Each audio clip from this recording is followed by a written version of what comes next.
Praktikum uji kualitatif pada lipid. Assalamualaikum warahmatullahi wabarakatuh.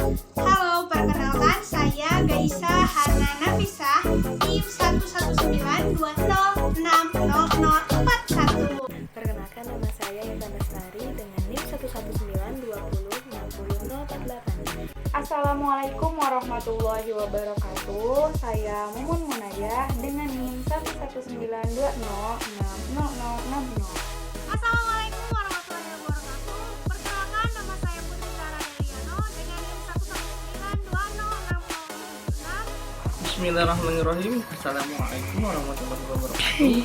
Perkenalkan, nama saya Raffi Azhar Murtado dengan NIM 11920600008. Kami dari kelompok 7. Kami akan mempraktikkan uji kualitatif pada lipid. Selamat menyaksikan. Tujuan praktikum pada kali ini yaitu untuk mendeteksi keberadaan lipid pada bahan pangan dan mengetahui zat yang mampu melarutkan lipid dan mengetahui ketidakjenuhan lipid. Waktu pelaksanaan praktikum yaitu pada hari Selasa, tanggal 16 November 2021. Landasan teori. Suatu lipid didefinisikan sebagai senyawa organik yang terdapat dalam alam semesta serta tidak larut dalam air. Nah, lipid adalah senyawa yang merupakan ether dari asam lemak dengan gliserol yang kadang-kadang mengandung gugus lain. Nah, lipid tidak terlarut dalam air, tetapi larut dalam pelarut organik seperti ether, aseton, klorofrom, dan benzen. Nah, lipid juga meliputi senyawa-senyawa heterogen termasuk minyak dan lemak. Nah, selanjutnya beberapa fungsi penting lipid dalam sistem makhluk hidup sebagai berikut. Yang pertama yaitu komponen struktur membran. Semua membran sel termasuk mielin mengandung lipid lapisan ganda. Yang kedua, bentuk energi cadangan, yaitu sebagai fungsi utama triasilgliserol yang ditemukan dalam jaringan adipose. Nah, ketiga ada kofaktor atau prekursor enzim untuk aktivasi enzim seperti fosfolipid dalam darah, koenzim A dan sebagainya. Yang keempat yaitu hormon dan vitamin.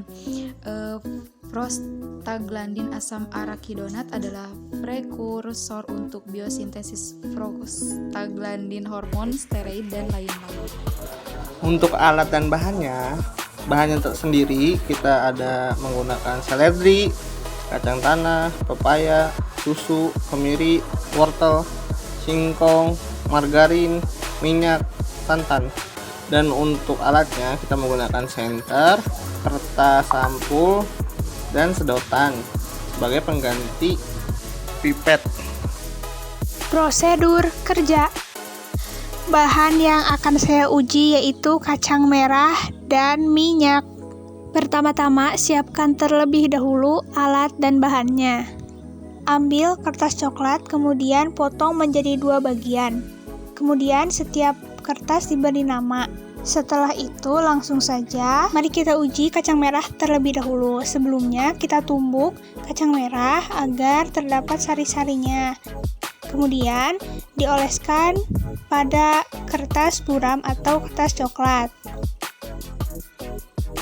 Dioles secara merata dan secukupnya. Bahan uji selanjutnya yaitu minyak. Mari kita oles sedikit demi sedikit minyak pada kertas coklat hingga merata.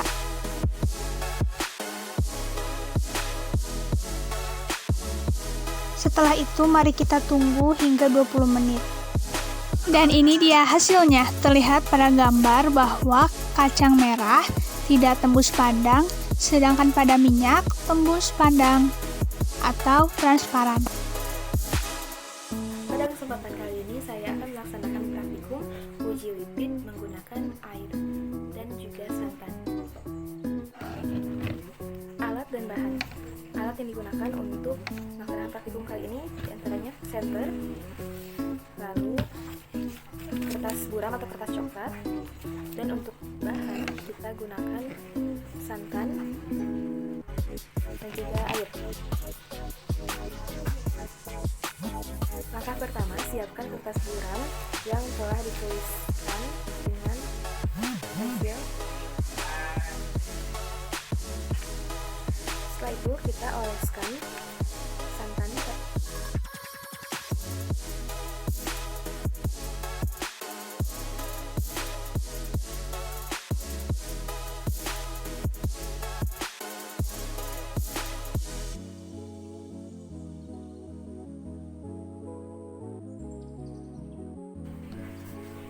air,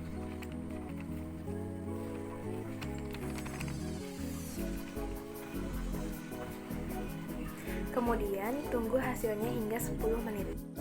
Setelah 10 menit, amati hasilnya menggunakan senter.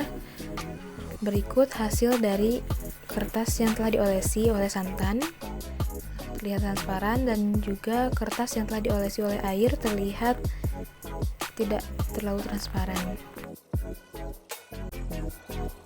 Siapkan alat dan bahan.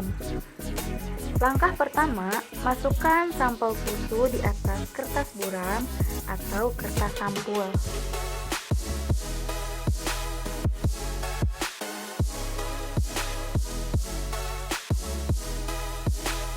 Langkah yang kedua, masukkan sampel seledri di atas kertas buram atau kertas sampul.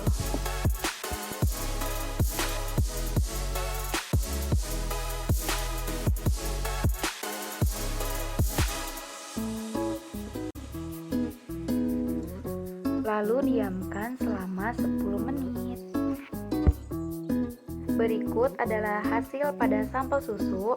Nah, bisa dilihat sedikit transparan. Kemudian ini hasil pada sampel seledri, tidak transparan.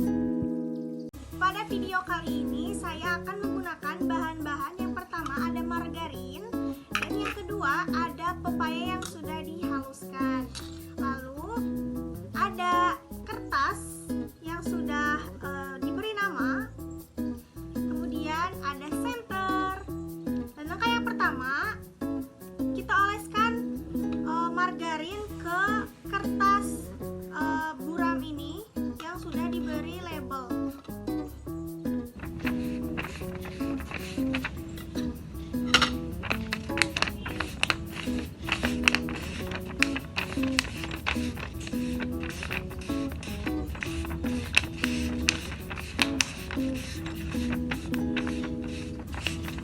Seperti ini.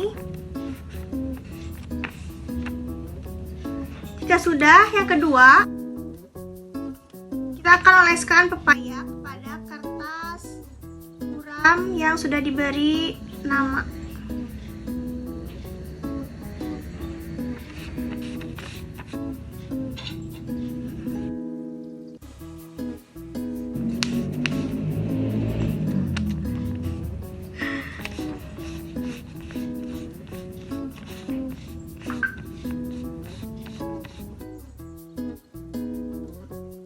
Kita tunggu selama 10 menit. Ini adalah hasil setelah 10 menit. Mari kita coba menggunakan senter. Mari kita lihat hasilnya. Ini yang pertama pada margarin. Bisa dilihat bahwa transparan. Yang kedua ada pepaya juga sedikit. Bisa dilihat perbedaannya.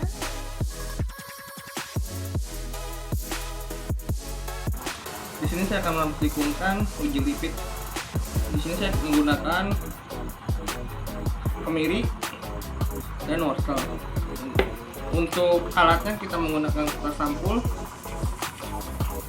dan senter.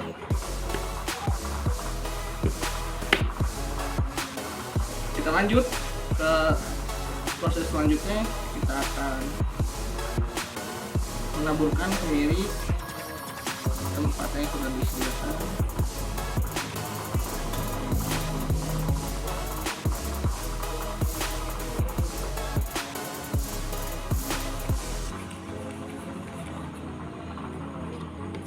Lalu wortel,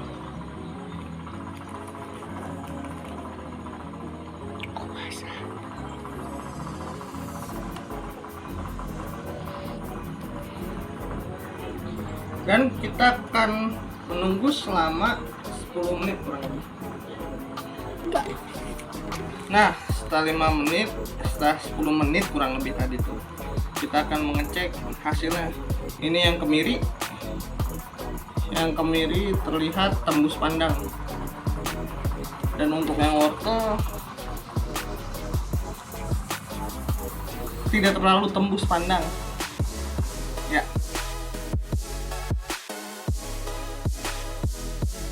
Saya Putri Zara akan menjelaskan mengenai hasil pengamatan pada praktikum uji lipid kali ini. Bisa dilihat dari tabel hasil pengamatan bahwa ada 10 sampel yang digunakan pada praktikum kali ini, dan 5 sampel diantaranya itu transparan dan 5 sampel lainnya tidak transparan. Pertama dan kedua yaitu ada margarin dan pepaya. Terlihat bahwa margarin ini transparan karena mengandung asam lemak jenuh yang tinggi sekitar 50-70% dari total lemak. Sekitar 2 dari 8 margarin mengandung asam lemak jenuh yang rendah kurang dari 10 gram per takaran saji. Margarin merupakan sistem emulsi yang terdiri dari 20% air di dalam minyak 80%. Kemudian ada pepaya. Pepaya di sini tidak transparan karena hampir tidak ada lemak di dalam pepaya. Dalam setiap porsi pepaya hanya mengandung kurang dari 1 gram lemak saja. Pepaya memiliki banyak manfaat bagi kesehatan, antara lain sebagai anti-inflamasi, anti-hipertensi, dan dapat menurunkan kadar trigliserida dan dapat menurunkan kadar kolesterol total dalam darah. Sampel yang ketiga ada seledri, yaitu di sini tidak transparan karena daun seledri ini memiliki kandungan flavonoid epiginin dan 3-ND yang berperan dalam menurunkan kadar lipid di dalam darah. Pemberian ekstrak seledri dengan dosis 75 mg per kilogram berat badan per hari menunjukkan efek yang signifikan dalam menurunkan kadar kolesterol total. Yang keempat ada susu. Di sini susu itu transparan karena semua jenis susu memiliki asam lemak jenuh lebih tinggi daripada tidak jenuhnya. Kandungan lemak pada susu sekitar 3,8%. Lemak susu atau lipid yang terkait merupakan globula-globula individual terutama dalam keadaan cair pada suhu 37 derajat Celcius. Lemak susu mengandung asam lemak esensial, linoleat, dan linolenat. Sampel yang kelima ada kemiri transparan karena kandungan minyak dalam biji kemiri ini tergolong tinggi, yaitu 55-66% dari berat bijinya. Komponen utama penyusun minyak kemiri adalah asam lemak tak jenuh, namun mengandung juga asam lemak jenuh dengan persentase yang relatif kecil. Yang keenam itu ada wortel, tidak transparan karena kandungan lemak pada wortel dikatakan rendah, yaitu hanya 0,24%, dan wortel itu paling banyak mengandung air dan karbohidrat. Yang ketujuh yaitu air. Meskipun air dioleskan di atas kertas yang akan jadi transparan, namun air tidak mengandung lipid. Air putih mengandung mineral alamiah yang tidak bisa digantikan karena penting untuk tubuh. Ada 7 mineral yang terkandung dalam air putih, yaitu fluorida, natrium, kalsium, magnesium, silika, dan zinc. Sampel ke-8 yaitu santan transparan karena kadar lemak pada santan kelapa sangat rendah, sekitar 35%. Hal ini dikarenakan pada pembuatan santan kelapa dilakukan penambahan air sehingga kadar air akan meningkat. Kadar lemak pada santan tergantung pada umur kelapa yang digunakan. Untuk mendapatkan kadar lemak tersebut diperlukan buah kelapa tua yang berumur kurang lebih dari 8-9 bulan. Sampel yang ke-9 ada minyak transparan. Sifat minyak yang terpenting adalah tidak mencair tahap demi tahap seperti lemak yang lain, akan tetapi langsung berubah menjadi cair karena titik cair asam lemak penyusunnya berdekatan. Minyak kelapa sawit misalnya yang banyak digunakan oleh masyarakat mengandung asam lemak jenuh dan tidak jenuh. Yang terakhir ada kacang merah, itu tidak transparan. Kacang merah nyaris bebas lemak, natrium, kolesterol, dan sodium. Selain itu, kacang merah juga sangat rendah kalori, hanya 6% per 100 gram. Kandungan karbohidrat kompleks dan serat yang tinggi dalam kacang merah membuatnya dapat menurunkan kadar kolesterol darah.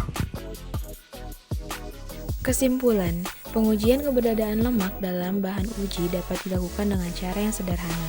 Seperti yang kita ketahui bahwa lipid merupakan salah satu senyawa di alam yang tidak dapat larut dengan air. Cara pengujian keberadaan lemaknya yakni dengan penggoresan bahan uji ke kertas buram atau kertas sampul coklat. Pengujian kelarutan lemak ini akan menghasilkan hanya bekas noda transparan setelah kering. Dan noda transparan tersebut merupakan hal yang dapat menunjukkan bahwa adanya lemak yang terlarut dalam larutan tersebut. Bahan yang mengandung lemak diantaranya kemiri, minyak, santan, susu, dan margarin. Dan sedangkan bahan yang tidak mengandung lemak diantaranya seledri, kacang merah, wortel, air, dan pepaya. Karena pada hasil ujinya tidak menampakkan hasil yang transparan. Kami cukupkan praktikum pada kali ini. Mohon maaf apabila terdapat kekurangan dan kesalahan. Wassalamualaikum warahmatullahi wabarakatuh.